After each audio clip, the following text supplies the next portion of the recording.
दोस्तों नमस्कार। बंगाल विधानसभा चुनाव के दूसरे और अंतिम चरण के तहत 7 जिलों की 142 विधानसभा सीटों के लिए वोटिंग को लेकर स्थानीय मतदाताओं में जबरदस्त उत्साह देखने को मिला। सुरक्षा के अभूतपूर्व इंतजाम किए गए।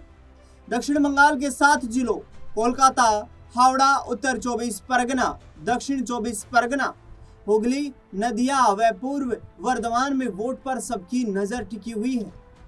इन जिलों में शांतिपूर्ण मतदान कराना चुनाव आयोग के लिए सबसे बड़ी चुनौती बनी, लेकिन सिस्टम के पुख्ता इंतजाम भी देखने को मिले। कुछ जगह पर छिटपुट घटनाएं देखने को मिली, लेकिन इस चरण में भवानीपुर सीट भी है जो बंगाल की हॉट सीट बन चुकी है। ममता बनर्जी के सामने इस सीट पर टीएमसी के बागी कहे जाने वाले और बीजेपी के सबसे बड़े चेहरे शुवेंदु अधिकारी ने चुनाव लड़ा।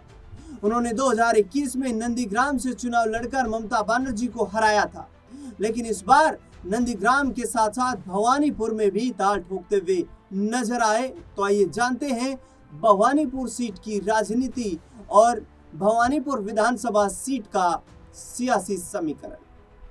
दरअसल पश्चिम बंगाल में भवानीपुर ममता बनर्जी की पारंपरिक सीट रही है। यह सीट एक समय टीएमसी का गढ़ मानी जाती थी, लेकिन अब समीकरण बदल गए हैं। भाजपा ने चक्रव्यूह में ममता बनर्जी को क्या उलझा दिया है। ऐसे में इस सीट के नतीजे कुछ भी हो सकते हैं। दक्षिण कोलकाता की इस सीट पर भाजपा के दिग्गज शुवेंदु अधिकारी को मैदान में उतारा गया। टीएमसी अपने संगठनात्मक ताकत और भावनात्मक जुड़ाव के सारे गढ़ को बचाने की लगातार कोशिश में जुटी और भाजपा का फोकस सोशल इंजीनियरिंग और सत्ता विरोधी प्रतीकात्मकता मुद्दों पर रही। यह मुकाबला 2021 के विधानसभा चुनाव की याद दिलाता है, जब ममता बनर्जी ने अपने पूर्व सहयोगी और अब भाजपा नेता शुवेंदु अधिकारी के खिलाफ उनके गृह क्षेत्र नंदीग्राम में चुनाव लड़ा था। उस समय ममता हार गई थी, लेकिन भाजपा को पूरे राज्य में शिकस्त का सामना करना पड़ा था।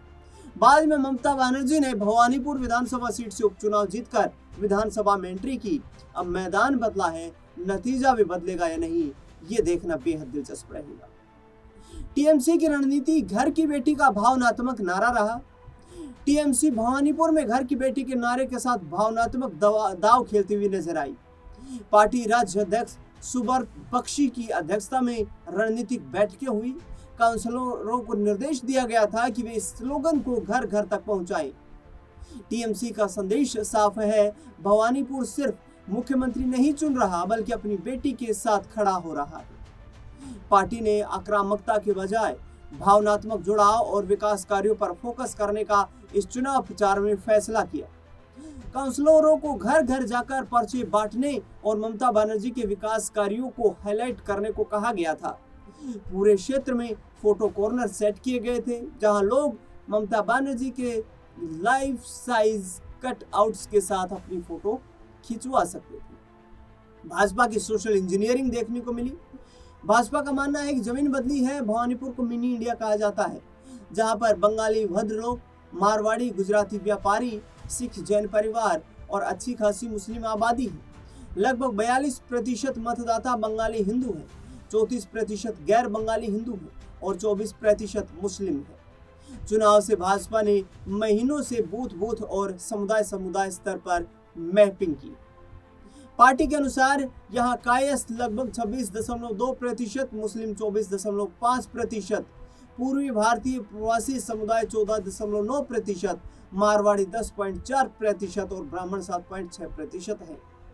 बीजेपी का मानना रहा कि भवानीपुर की लड़ाई एक नारे से नहीं लड़ी जा सकती है, इसे बूथ दर बूथ और समुदाय दर समुदाय लड़ना होगा।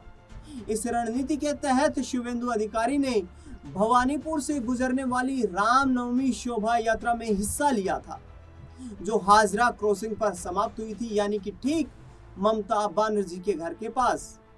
अधिकारी ने कहा था कि राज्य अब राम राज्य चाहता है, लोग तुष्टीकरण की राजनीति से थक चुके हैं, वे अच्छे शासन को चाहते हैं। अब वोटर लिस्ट संशोधन जो रहा वो भी एक बड़ा विवाद का मुद्दा बना रहा। चुनावी रोल की विशेष गहन समीक्षा ने मुकाबले में नया आयाम जोड़ दिया है।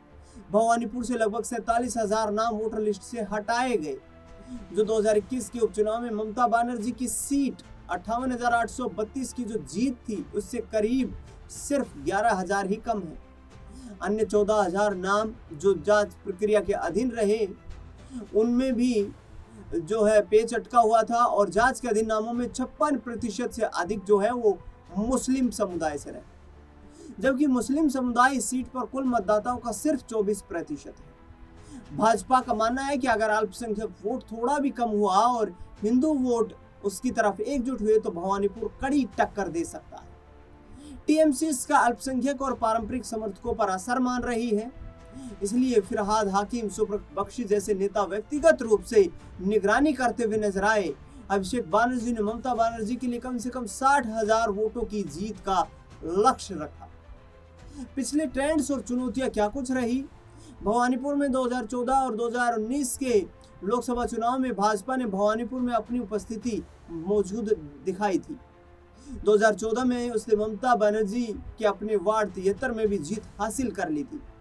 2019 लोकसभा चुनाव में भवानीपुर सेगमेंट में टीएमसी की बढ़त महज 8297 वोट रह गई थी, जबकि 2021 के उपचुनाव में यह 58,832 थी। 8 वार्डों में से 5 में भाजपा आगे रही थी, टीएमसी सिर्फ 3 सीटों पर आगे रही थी। ये आंकड़े बताते हैं कि भवानीपुर अब अजय नहीं रहा।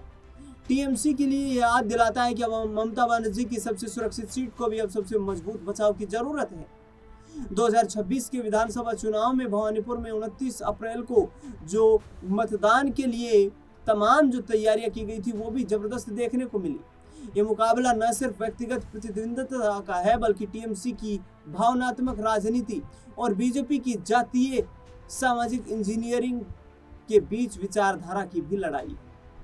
ऐसे में देखना बेहद दिलचस्प रहेगा कि आने वाले वक्त में जब 4 मई को नतीजे सामने आएंगे तो आखिरकार किस तरीके से भवानीपुर विधानसभा सीट जो कि हॉट सीट है उसमें जनता का रुझान किस ओर दिखाई देगा।